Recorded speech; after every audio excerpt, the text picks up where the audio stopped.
Declaration of Independence of the United States, as drafted by Thomas Jefferson of Virginia.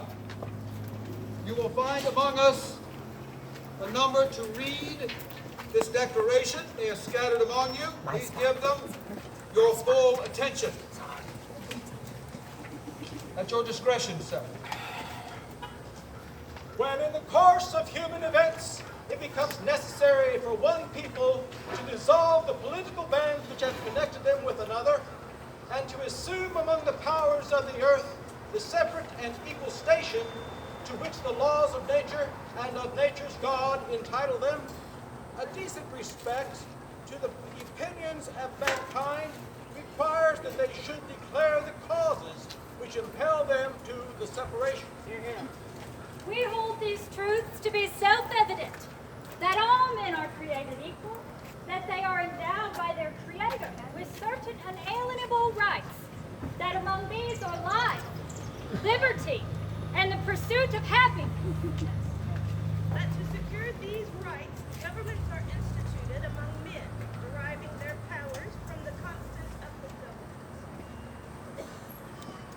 That whenever any form of government becomes destructive to these ends, it is the right of the people to alter or to abolish it, and to institute new governments, laying its foundations on such principles and organizing its powers in such form as to them shall seem most likely to affect their safety and happiness.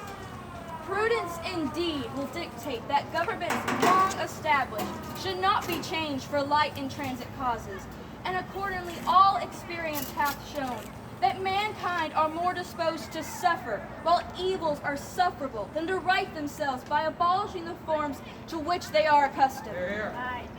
But when a long train of abuses and usurpations, pursuing invariably the same object, advances a design to reduce them under absolute despotism, it is their right, it is their duty to throw off such government and to provide new guards for their future security. Yes. Such has been the patient suffering of these colonies, and such is now the necessity which constrains them to alter their former systems of government. The history of the present King of Great Britain is a history of repeated injuries and usurpations, all having in direct object the establishment of an absolute tyranny over these states. To prove this, let facts be submitted to a candid world. He has refused his assent to laws the most wholesome and necessary for the public good.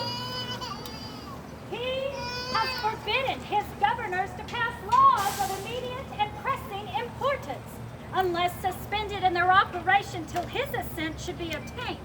And when so suspended, he has utterly neglected to attend to them. He has refused to pass other laws for the accommodation of large districts of people, unless those people would relinquish the right of representation in the legislature, a right inestimable to them and formidable to tyrants only. He has called together legislative bodies at places unusual, uncomfortable, and distant from the depositary of their public records, for the sole purpose of fatiguing them into compliance with his measures. He has dissolved representative houses repeatedly for opposing with manly firmness his evasions on the rights of the people. He has refused for a long time, after such dissolutions, to cause others to be elected, whereby the legislative powers, incapable of annihilation, have returned to the people at large for their exercise, the state remaining in the meantime exposed to all the dangers of invasion from without and convulsions from within. He has endeavored to prevent the population of these states, for that purpose obstructing the laws for naturalization of foreigners, refusing to pass others to encourage their migrations hither, and raising the conditions of new appropriations of laws. He has obstructed the administration of justice by refusing his assent to laws for establishing judiciary powers. Yes.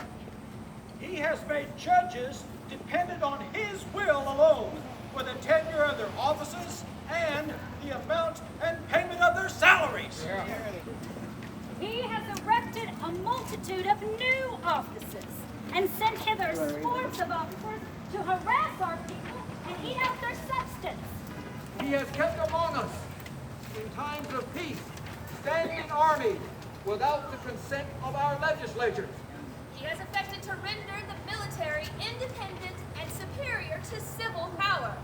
He has combined with others to subject us to a jurisdiction foreign to our Constitution and unacknowledged by our laws, giving his assent to their acts of pretended legislation. Ordering large bodies of armed troops among us. For protecting them by a mock trial from punishment for any murders which they should commit on the inhabitants of these states. For cutting off our trade with all parts of the world. For imposing taxes on us without our consent. Tyranny. For depriving us in many cases of the benefits of trial by jury. For transporting us beyond seas to be tried for pretended offenses. For abolishing the free system of English laws in a neighboring province, establishing therein an arbitrary government, and enlarging its boundaries so as to render it at once an example and fit instrument for introducing the same absolute rule into these colonies. For taking away our charters, abolishing our most valuable laws, and altering fundamentally the forms of our governments. For suspending our own legislatures and declaring themselves invested with power to legislate for us in all cases whatsoever. He has abdicated government here by declaring us out of his protection and waging war against us. Yeah. He has plundered our seas, ravaged our coasts, burnt our towns, and destroyed the lives of our people. Yes. He is at this time transporting large armies of foreign mercenaries to complete the works of death, desolation, and tyranny already begun within circumstances of cruelty and perfidy scarcely paralleled in the most barbarous ages and totally unworthy a head of civilized nations. Yes.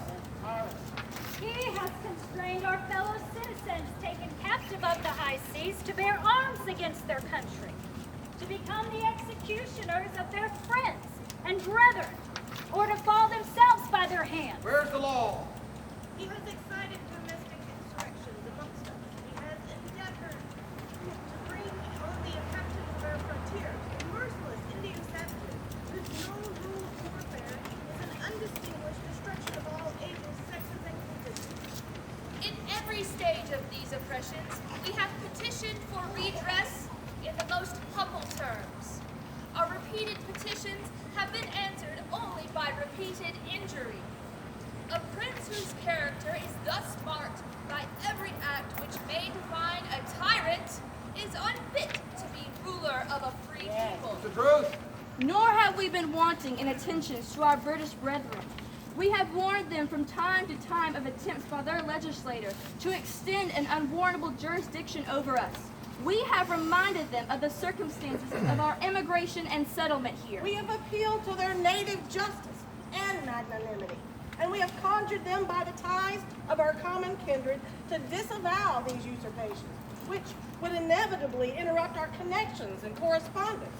They too have been deaf to the voice of justice and of consanguinity. We must, therefore, acquiesce in the necessity which denounces our separation, and hold them as we hold the rest of mankind. Enemies in war, in peace, friends.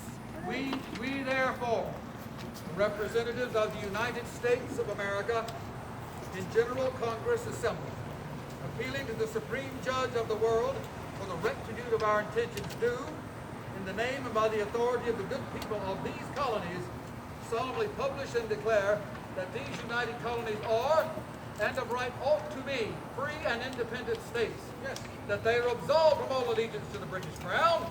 They are all political connection between them and the state of Great Britain is and ought to be totally dissolved. And that as free and independent states, they have the full power to levy war, conclude peace, contract alliances, establish commerce, and do all other acts and things which independent states may of right do. Yeah.